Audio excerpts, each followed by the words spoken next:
pada Ibu Pertiwi.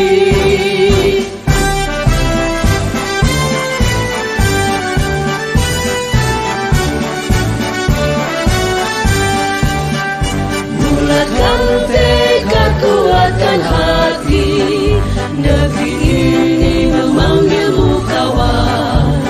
Belajar, bergerak, berbagi untuk negeri, guru penggerak majukan pendidikan. Guru penggerak menghamba pada murid, kreatif rancang pembelajaran.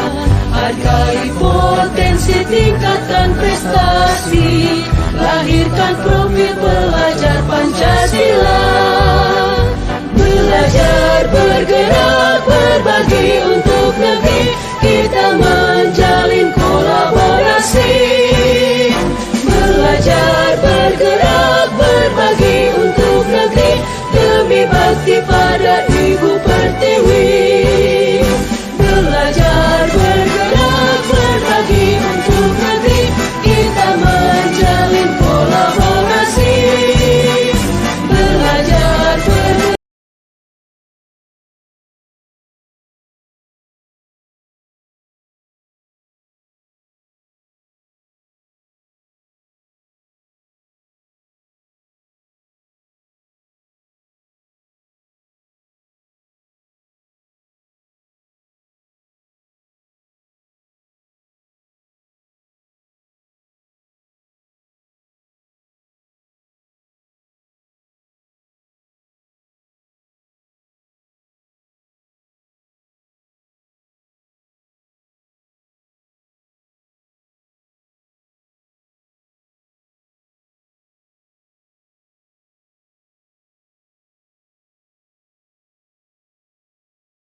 matematika ini. Jadi, Ibu akan membagikan kertas post-it. Ibu membagikan kertas ini agar anak-anak bisa menulis di sini.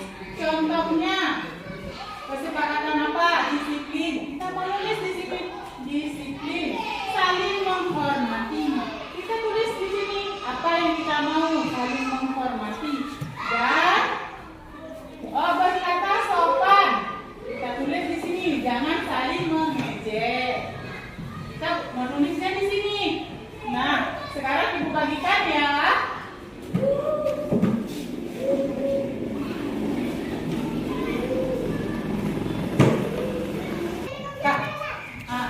Sudah Ibu bagikan kertas ini, sekarang kalian menulis. Sudah? Sudah menulis semuanya? Sudah. Oh ya, oke. Sekarang yang sudah kalian tulis di kertas stick note ini, sekarang maju satu-satu untuk menempelkan ke depan kelas. Menempelkan di sini. Ayo siapa duluan? Oke, silakan Ibu satu-satu ya Kak ya, supaya jangan berebut. Oke, siapa? Tajul ya. Tempel.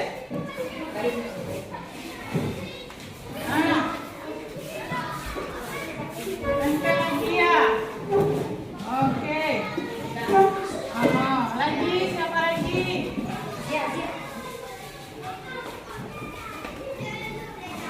Abang, oh ya. Bisa, Mak?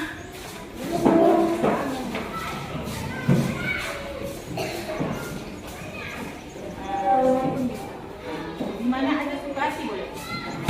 Siapa lagi? Kakak ya? Kakak ya kakak? Siapa? Iya, Kak Naja ya. Oke, lagi.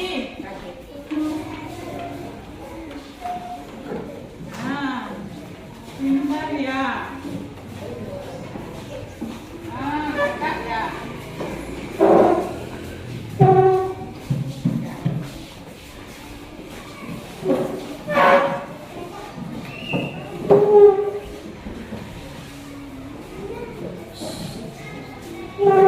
Sudah semuanya? Abang sudah, Bang? Sudah, Tajul? Sudah. Jadi semuanya sudah ya. Ayo kita hitung dulu. 1, 2, 3, 4, 5, 6, 7, 8, 9, 10, 11, 12, 13, 14, 15, 16, 17, 18, 19. Berarti semuanya sudah membuat keyakinan kelas masing-masing. Nah, sekarang Ibu baca ya. Apa yang kita sepakati ya? Yang pertama, saling menghargai. Kita tulis ya, yang pertama, saling menghargai. Nah, ini sudah. Datang tepat waktu. Yang kedua, datang tepat waktu.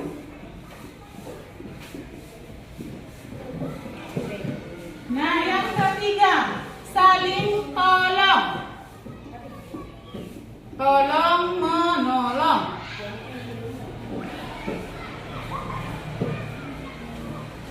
Yang keempat, berkata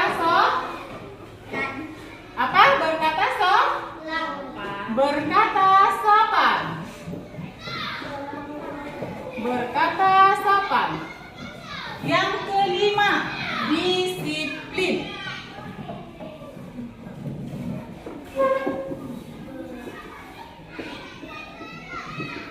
Yang keenam, berkata sopan lagi. Ayo, udah masuk ke sini kan?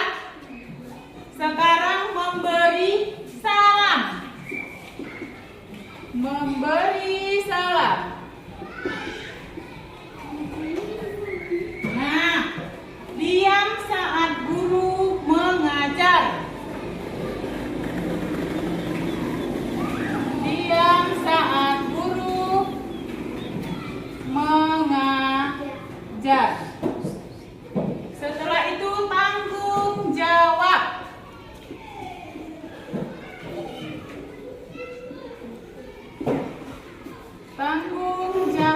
Apalagi? Disiplin sudah masuk, nak ya. Ada jujur lagi di sini. Ada jujur. Selanjutnya saling menghargai sudah masuk ke sini sayang ya. Nah, ini ada yang membuat mengerjakan PR. Berarti masuk juga ya. Mengerjakan PR. Nah, ini termasuk kesepakatan kita. Nanti jangan suka melanggar karena kesepakatan bersama. Nah, memberi salam udah tadi ya, ini sayang ya. Sekarang saling menghargai sudah juga ya. Disiplin sudah. Tepat waktu, ada nggak di sini tepat waktu? Ada yang nomor 2. Ibu tulis lagi di bawah karena sudah ada di nomor 2. Yang terakhir memberi salam. Sudah ada belum memberi salam? Sudah ada. Berarti kesepakatan kelas kita yaitu ada 10 poin. Itu adalah kesepakatan bersama. Sekarang kita ice breaking dulu. Sesudah kita membuat keyakinan kelas, kita ice breaking dulu yuk. Gebuk motor.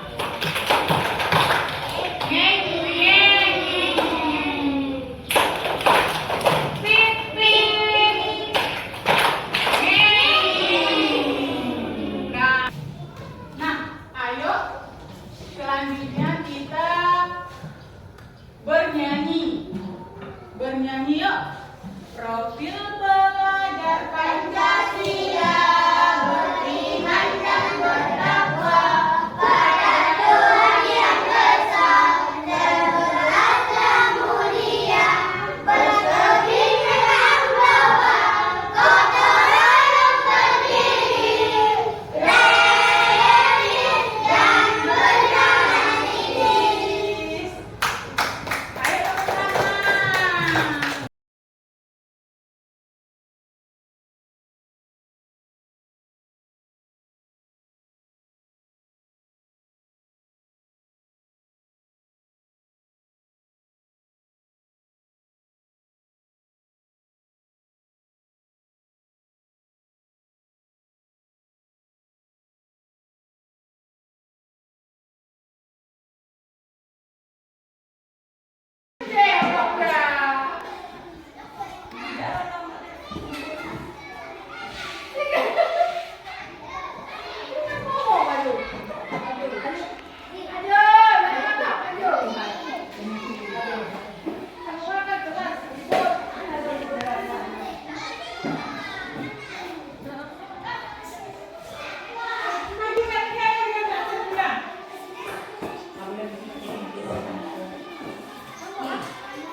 Assalamualaikum warahmatullahi wabarakatuh. Waalaikumsalam.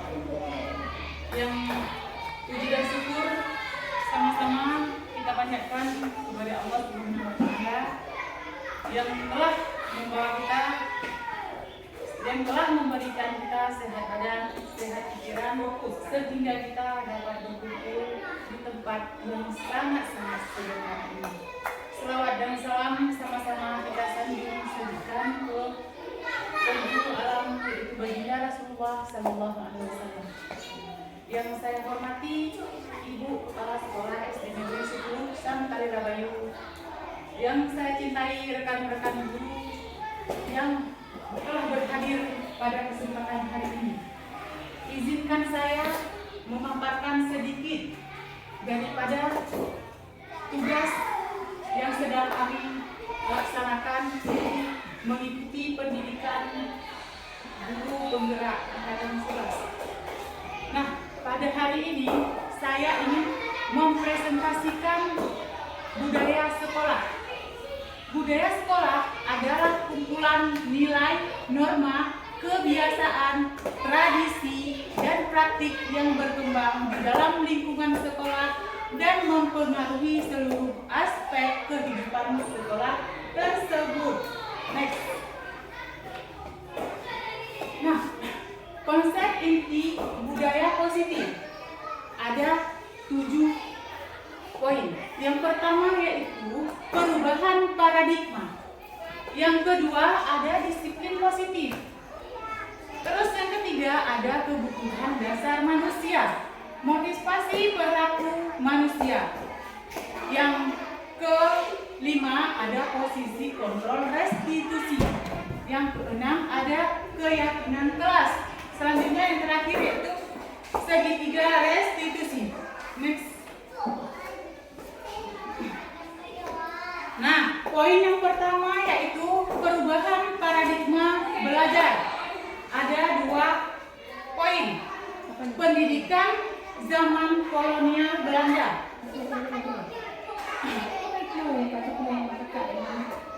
Zaman kolonial Belanda, rakyat hanya diajari berhitung, menulis dan membaca seadanya untuk kepentingan Belanda. Nah, poin yang kedua yaitu pendidikan paradigma baru yang kita jalani selama ini menurut Ki Hajar Dewantara. Pendidikan yang berpusat pada murid itu untuk mencapai kebahagiaan lahir dan batin yang setinggi-tingginya. Nah, perubahan paradigma baru ini yang dikemukakan oleh Ki Hajar Dewantara yaitu pembelajaran yang berorientasi pada penguatan kompetensi dan pengembangan karakter yang sesuai dengan nilai-nilai Pancasila. Pembelajaran paradigma baru memastikan praktik pembelajaran yang berpusat pada murid, yang mana setiap murid belajar sesuai dengan kebutuhan dan tahap perkembangannya dengan untuk mewujudkan profil pelajar Pancasila.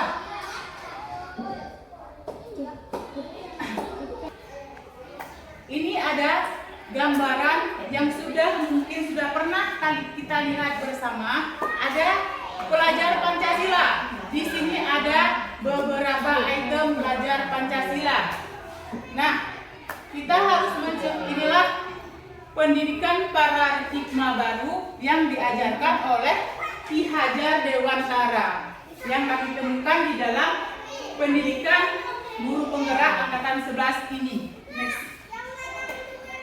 Nah, selanjutnya ada yang kedua, yaitu disiplin positif. Nah, ada dalam tanda kutip. Apa itu disiplin positif? Oke. Next. Nah, ini ada sedikit penjelasan dari disiplin positif. Disiplin positif dalam budaya kita, makna kata disiplin dimaknai menjadi sesuatu yang dilakukan seseorang pada orang lain untuk mendapatkan kepatuhan. Nah, disiplin positif merupakan salah satu cara untuk menerapkan disiplin yang bertujuan untuk menumbuhkan kesadaran serta memberdayakan peserta didik tanpa imbalan penghargaan atau reward, ancaman atau hukuman. Nah, sebagai pendidik, tujuan kita adalah menciptakan peserta didik yang memiliki disiplin diri sehingga mereka berperilaku mengacu kepada nilai-nilai kebajikan universal dan memiliki motivasi intrinsik dalam perubahan perilaku ke arah yang lebih baik, bukan metode ekstrinsik.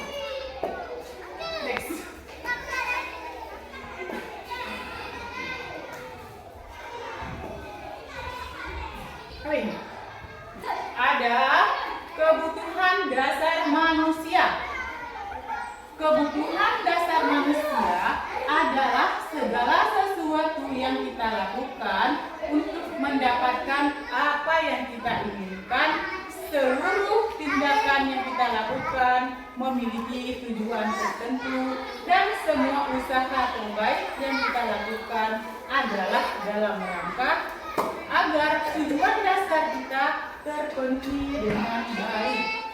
Yuk ya Bu, kebutuhan dasar manusia bertahan hidup, makanan, pakaian, tempat tinggal, keamanan, dan kesehatan. Nah, yang kedua ada rasa kasih sayang dan rasa diterima. Rasa diterima diberikan berbagi kerjasama, menjadi bagian dalam kelompok. Selanjutnya ada penguasaan. Dalam termasuk penguasaan ini termasuk harga diri, keyakinan untuk dianggap, memimpin, berprestasi, diakui dan didengar. Yang keempat ada kebebasan, mandiri, memiliki pilihan, mencoba hal baru, mampu mengendalikan arah dirinya. Nah, yang kelima yang termasuk dalam kebutuhan dasar manusia yaitu kesenangan.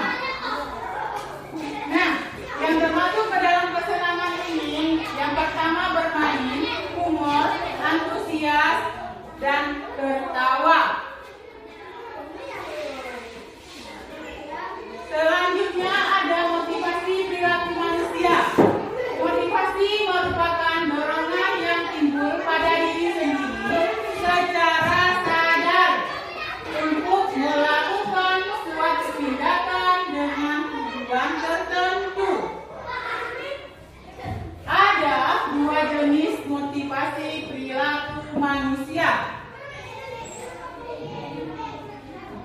Yang pertama ada motivasi ekstrinsik, yaitu motivasi yang berasal dari luar. Nah, ada dua poin.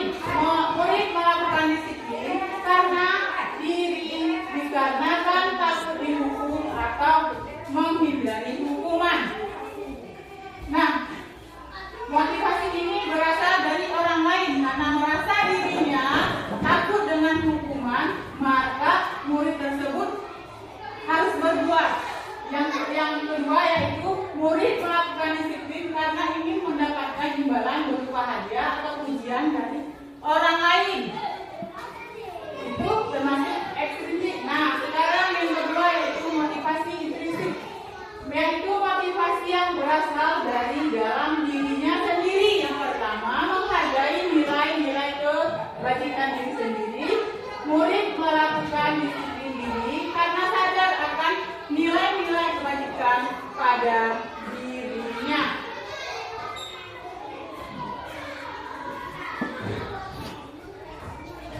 Nah, konsep disiplin dengan identitas gagal ada dua.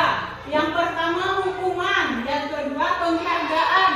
Nah, di hukuman ini ada beberapa poin. Yang pertama menyakitkan, yang kedua tidak nyaman, yang ketiga murid merasa takut, yang keempat memaksa, yang kelima murid menyembunyikan kesalahan, terus selanjutnya murid menjadi rendah diri. Itu yang termasuk ke dalam hukuman. Nah, gimana dengan yang dikatakan penghargaan? Penghargaan yaitu tidak efektif. Yang kedua, merusak hubungan, sifat iri. Terus selanjutnya mematikan kreativitas. Yang selanjutnya menghukum dengan sistem ranking. Selanjutnya merampas hak menghargai dirinya.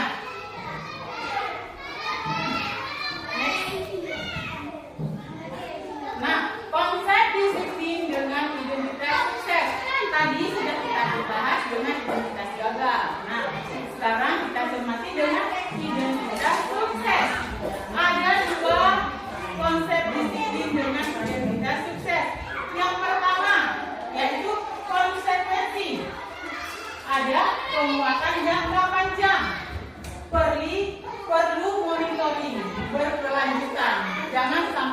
diam di tempat. Tapi ini kita fokus untuk bisa berlanjut ke masa-masa yang akan datang. Nah, selanjutnya ada stimulus atau respon, adanya respon dari siswa. Terus murid menghormati peraturan, kehilangan waktu untuk merenungi kesalahan. Selanjutnya ada restitusi. Murid bertanggung jawab untuk perilakunya. Yang kedua, ada pemecahan masalah jangka panjang. Nah, yang ketiga, menghormati dirinya dan orang lain. Selanjutnya, teori kontrol. Dirinya memegang kontrol. Terus selanjutnya, murid bersemangat memperbaiki kesalahan. Nah, konsep disiplin dengan pendekatan restitusi. Sebuah cara supaya kita bisa menanamkan disiplin pada murid kita dengan menggunakan pendekatan restitusi. Oke. Apa itu restitusi? Nah, restitusi adalah proses menciptakan kondisi bagi murid untuk mencapai kesalahannya, sehingga mereka bisa kembali kepada kelompok mereka dengan karakter yang kuat. Next.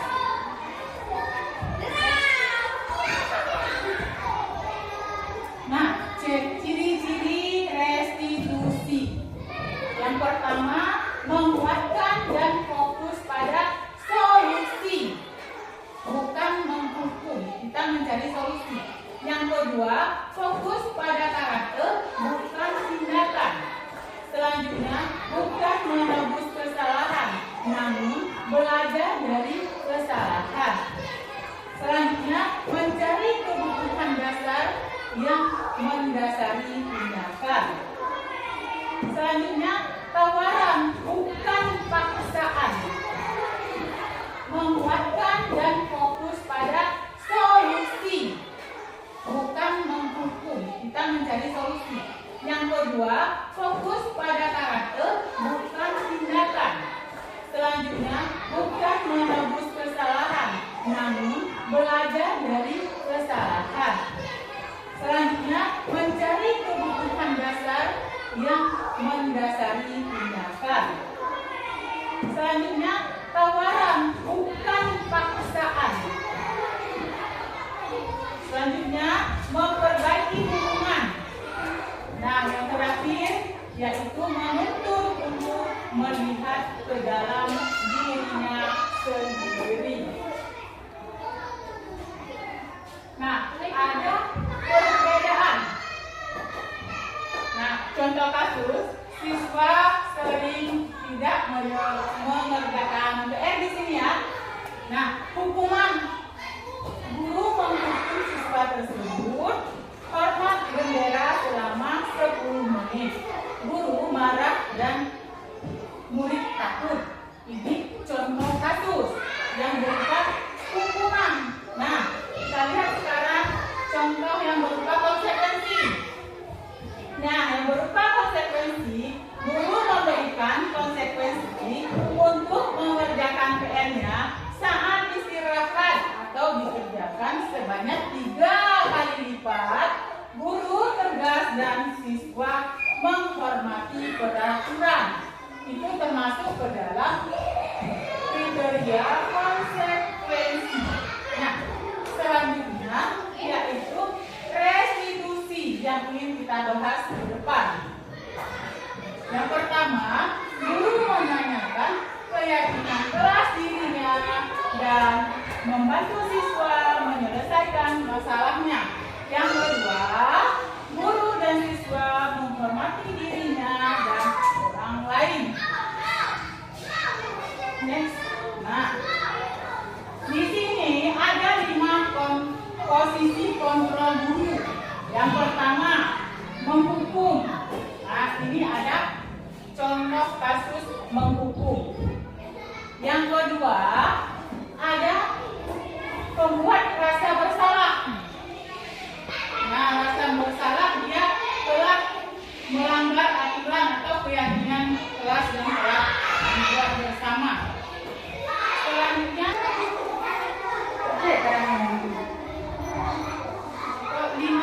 Kalau tidak, kontrol diri. Nah, yang pertama ada menghukum. Ini ada contoh menghukum. Kita memberikan hukuman apabila murid kita berbuat atau melanggar keyakinan kelas. Yang kedua, membuat merasa bersalah. Nah, yang ketiga, sebagai teman. Yang keempat, bersifat memantau. Selanjutnya yaitu sebagai manajer. Next.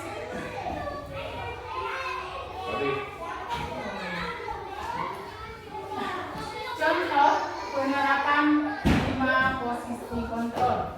Nah, contoh adalah siswa tidak memakai atribut lengkap saat upacara bendera. Contohnya siswa misalnya tidak memakai dasi bagi yang perempuan atau tidak memakai tali pinggang bagi yang laki-laki. Kalau bagi yang perempuan tidak memakai topi di saat upacara bendera. Nah, posisi di sini yaitu menghukum. Patuhi aturan sekolah, lalu berdiri di depan barisan yang lain. Nah, nanti murid akan bersifat mendendam aturan. Selanjutnya, membuat rasa bersalah. Nah, berapa kali ibu harus memberitahu kamu, bu guru kecewa sama kamu. Nah, dengan merasa tertekan, si murid juga akan merasa bersalah. Nah, selanjutnya sebagai teman, ayolah yang tertib, buat bu guru bangga. Nah, kali ini tidak apa-apa, kamu salah. Itu termasuk ke dalam ketergantungan. Selanjutnya ada yang bersifat posisi pemantau. Nah, contohnya kamu sudah melanggar. Apa peraturan dan konsekuensinya? Segan dan hormat dengan bahasa yang tegas. Yang terakhir yaitu bersifat manajer. Nah, apakah kamu tahu kesalahanmu? Kita bertanya kepada murid. Kira-kira bagaimana kamu akan memperbaiki kesalahan ini? Inisiatif sendiri sekarang. Pasti kalau sekarang itu menjawab, dia akan melanggar kedisiplinan atau persepsi sekolah. Selanjutnya ada materi selanjutnya yaitu tentang 5 posisi kontrol yang akan dipaparkan dalam video tersebut.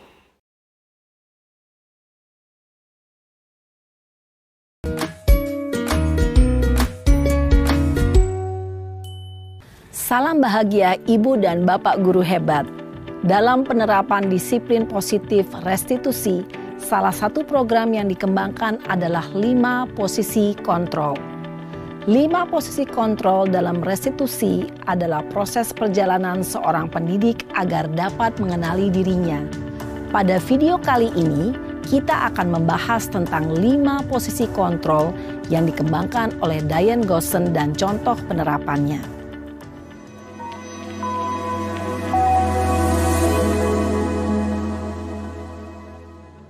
5 posisi kontrol itu adalah 1.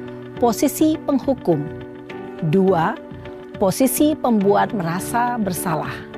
3. Posisi teman. 4. Posisi pemantau atau monitor. Dan 5. Posisi manajer. Untuk lebih memahami kelima posisi tersebut, mari kita saksikan kasus Naren yang terlambat hadir 20 menit di sekolah dan melihat bagaimana kelima posisi kontrol dalam menghadapi masalah tersebut.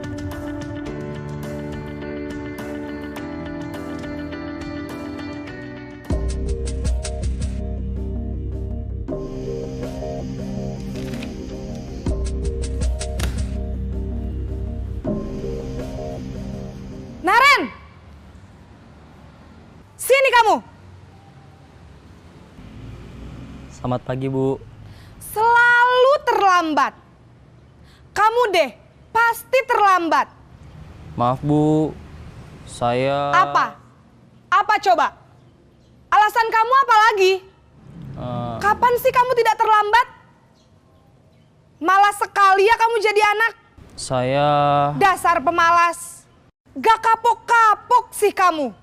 Sudah berapa kali terlambat? Sana, kamu keliling lapangan basket 2 kali. Kenapa saya harus keliling lapangan basket, Bu? Kenapa? Kamu mau lawan ibu? Berani-beraninya jawab. Sudah terlambat, masih berani jawab pula. Sekarang, keliling lapangan basket 5 kali sekalian. Biar kapok. Cepat. Pergi sana ke lapangan basket. Posisi penghukum biasanya berbicara dengan nada tinggi, menghardik, menunjuk-nunjuk, menyakiti, dan menyindir. Hukuman bisa berupa fisik maupun psikis. Ibu dan bapak guru hebat. Dampak yang terjadi pada murid ketika guru berada pada posisi penghukum adalah murid cenderung akan memberontak, bahkan menyimpan dendam.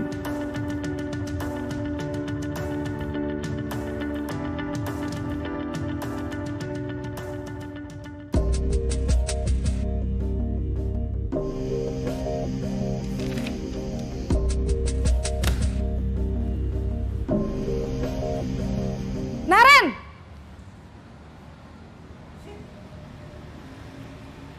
Selamat pagi, Bu. Naren. Kamu kenapa terlambat lagi, nak? Ya Tuhan, Naren. Kamu senang ya bikin ibu susah ya? Kalau kamu terlambat lagi, nanti ibu yang ditegur bapak kepala sekolah, nak. Disangka ibu tidak bisa membina kamu. Duh, gimana ini? Maaf, Bu. Duh, Gusti Naren. Kamu suka ya kalau ibu ditegur bapak kepala sekolah? Terus, sekarang ibu harus tulis apa ini di buku absen? Ini kamu sudah sering terlambat loh. Ibu harus apa coba? Maaf, Bu. Maaf sekali. Ya sudah, lain kali jangan bikin ibu susah lagi ya, nak ya. Ibu tidak akan kuat lagi kalau kamu begini terus. Bisa jantungan kalau ibu ditegur bapak kepala sekolah. Sana cepat ke kelas. Maaf ya, Bu. Maaf sekali.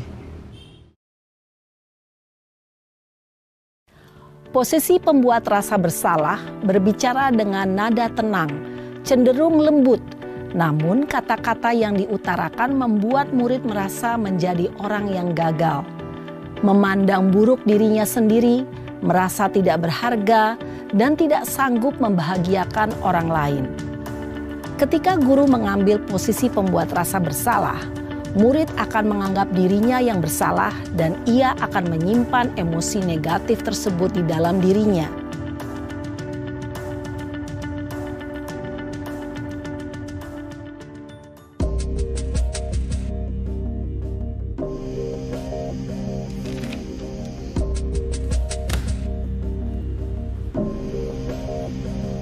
Naren!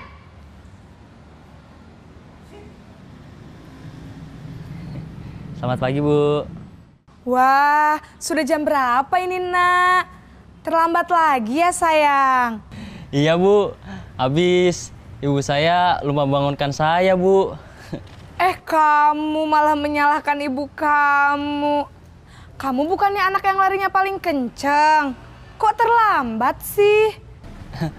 Iya, Bu. Saya memang terlambat bangun tadi. Jadi, biarpun saya lari kencang, tetap gak kekejar, Bu. Ya sudah sana, nanti lain kali larinya lebih kenceng lagi ya. Biar gak terlambat lagi. Bikin seneng ibu, demi ibu. Bisa kan? Bisa lah, Bu. Ya sudah sana masuk kelas. Ibu beresin urusan absen kamu. Kamu ini ada-ada saja. Dalam posisi teman, guru berbicara dengan nada suara ramah, akrab, cenderung bersenda gurau untuk menjaga suasana tetap santai. Murid akan merasa senang aman, dan akrab dengan guru. Identitas yang tercipta adalah identitas sukses atau berhasil.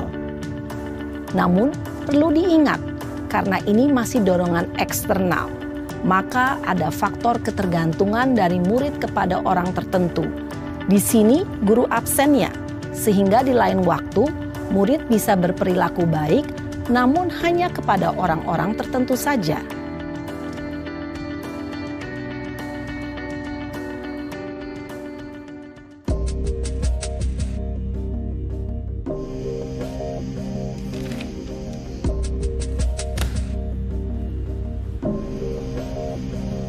Naren!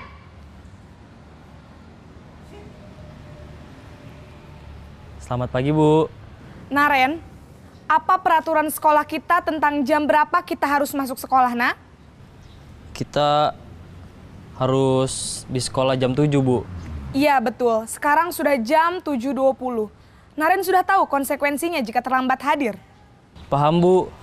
Saya harus tinggal kelas pas jam istirahat selama 20 menit. Iya, benar. Konsekuensinya demikian. Jadi nanti jam 9.30 pas istirahat, kamu harus tinggal di kelas, kerjakan tugas tambahan untuk ketertinggalan kamu, ya? Baik, Bu. Posisi pemantau mengandalkan penghitungan atau data untuk mengontrol murid. Guru mengarahkan murid berdasarkan peraturan dan konsekuensi. Seorang pemantau menunjukkan bahasa tubuh dan ekspresi wajah yang datar dan cenderung formal.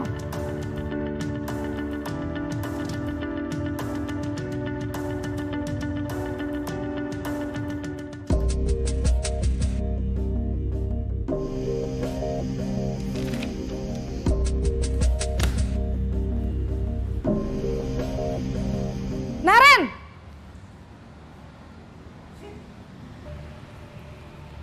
Selamat pagi, Bu.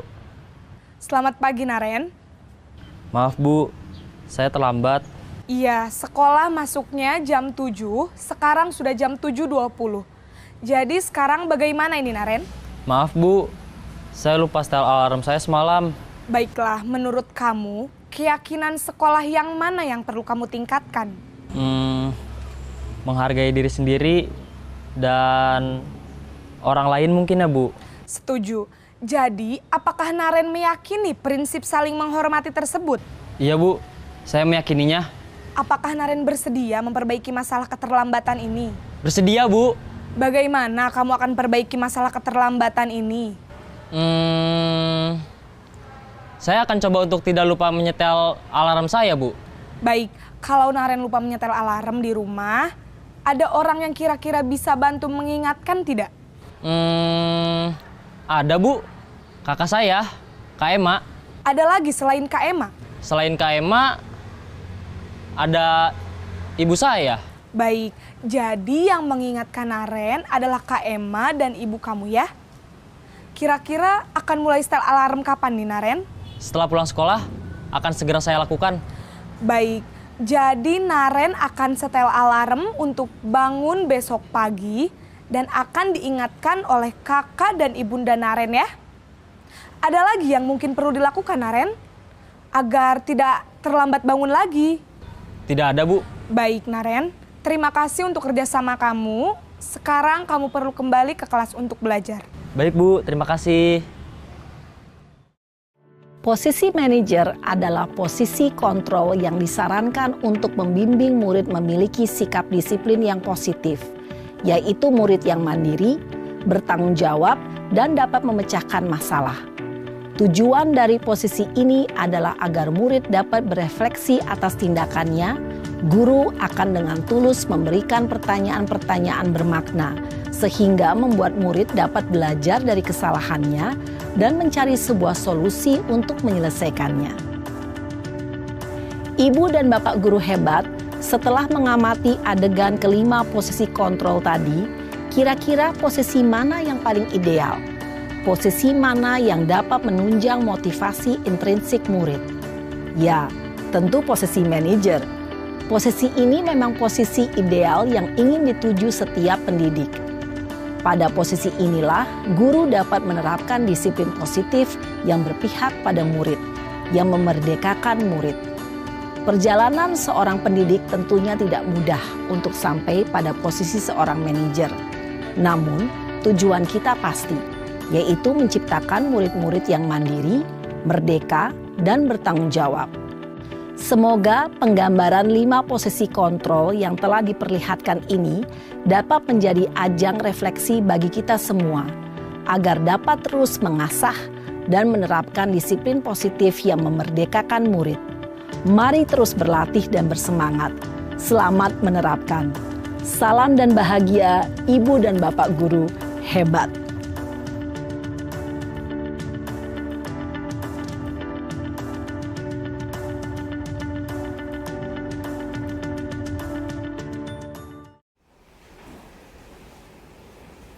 Setelah kita menonton video barusan, terdapat 5 posisi kontrol sebagai acuan kita untuk merefleksikan pendidikan untuk anak-anak di sekolah.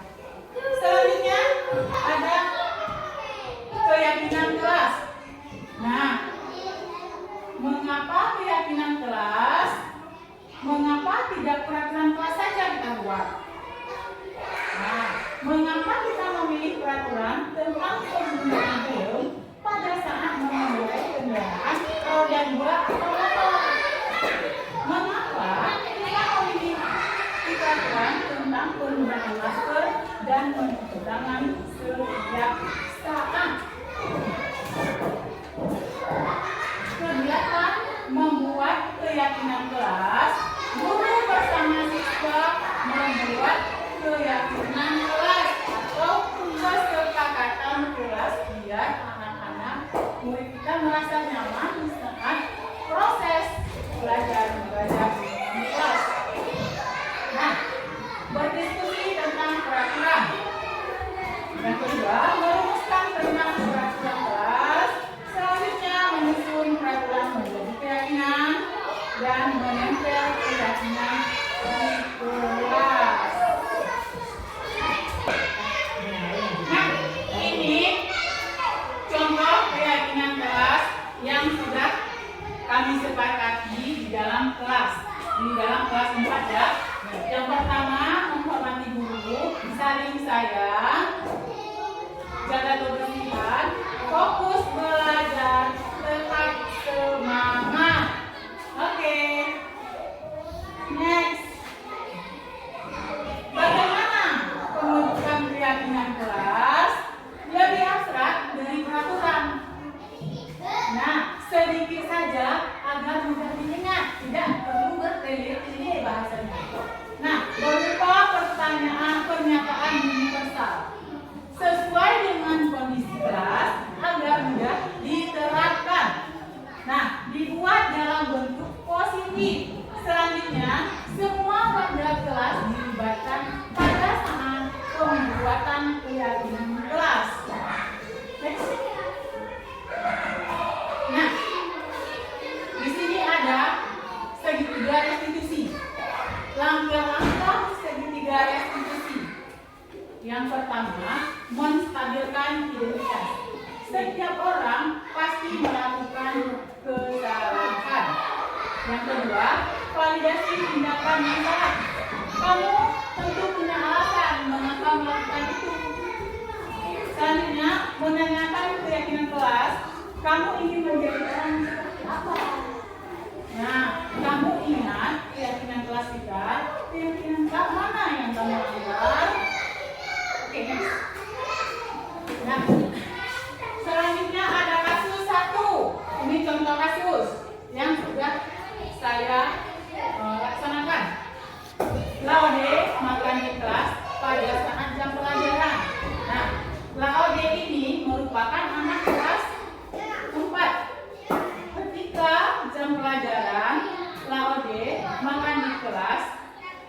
Laude melakukan pelanggaran keyakinan kelas dan keyakinan sekolah, yakni akan pada saat yakni makan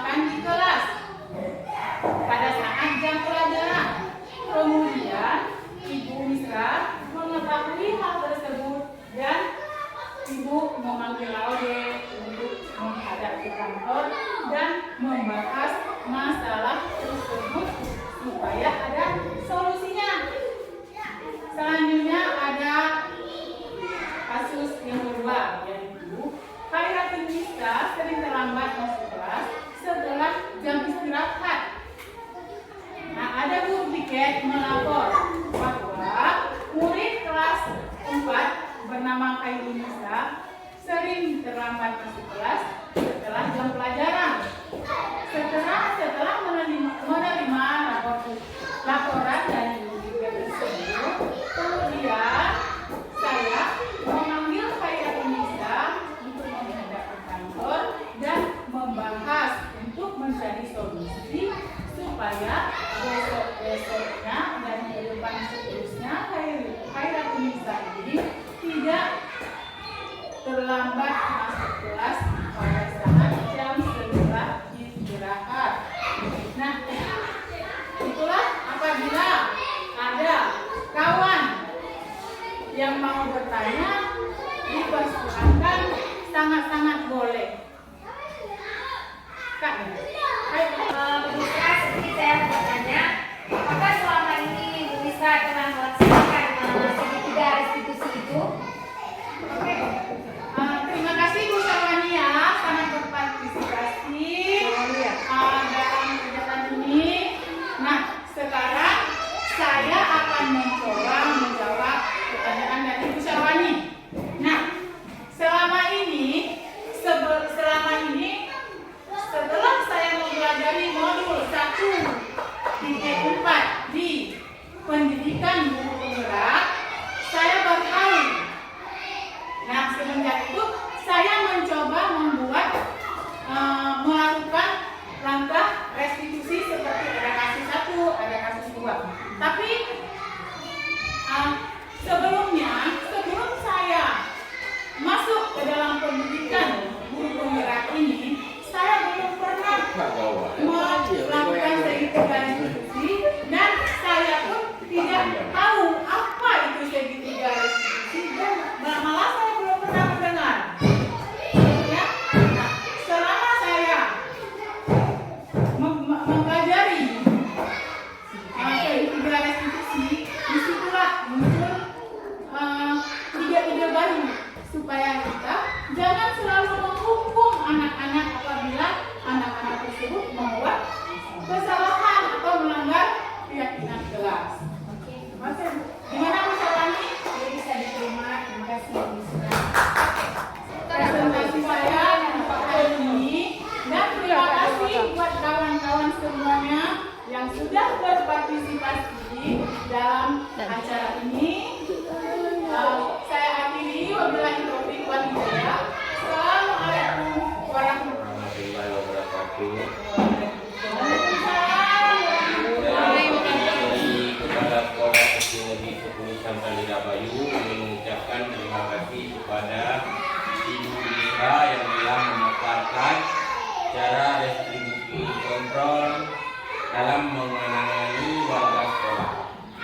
Alhamdulillah, dengan penjelasan Ibu, kedepannya kita akan melaksanakan bagaimana cara menyelesaikan masalah menggunakan restriksi kontrol. Jadi dengan penjelasan itu mudah-mudahan dapat kita terapkan ke depan di sekolah. Hanya ini yang dapat saya sampaikan. Saya akhiri, wabillahi taufiq wal hidayah. Wassalamualaikum warahmatullahi wabarakatuh. Waalaikumsalam. Assalamualaikum warahmatullahi wabarakatuh. Saya ucapkan terima kasih kepada Bu Misra karena telah memaparkan budaya positif di sekolah kami, di mana sebelumnya saya belum mengetahui apa itu budaya positif.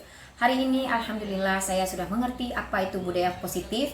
Sedikitnya saya bisa memahami tentang memecahkan masalah. Di situ ada dijelaskan sama Bu Misra yang bahwa kita memecahkan masalah yang ada di sekolah sebaiknya kita menggunakan segitiga restitusi. Alhamdulillah saya sudah mengerti bagaimana memecahkan masalah yang seharusnya di sekolah. Saya ucapkan terima kasih kepada Bu Misra karena ilmunya yang Ibu Misra berbagi buat kami bisa kami gunakan dan bisa kami terapkan di sekolah. Sekian dari saya, Bu Syarwani. Saya akhiri, wabillahi taufiq wal hidayah. Assalamualaikum warahmatullahi wabarakatuh.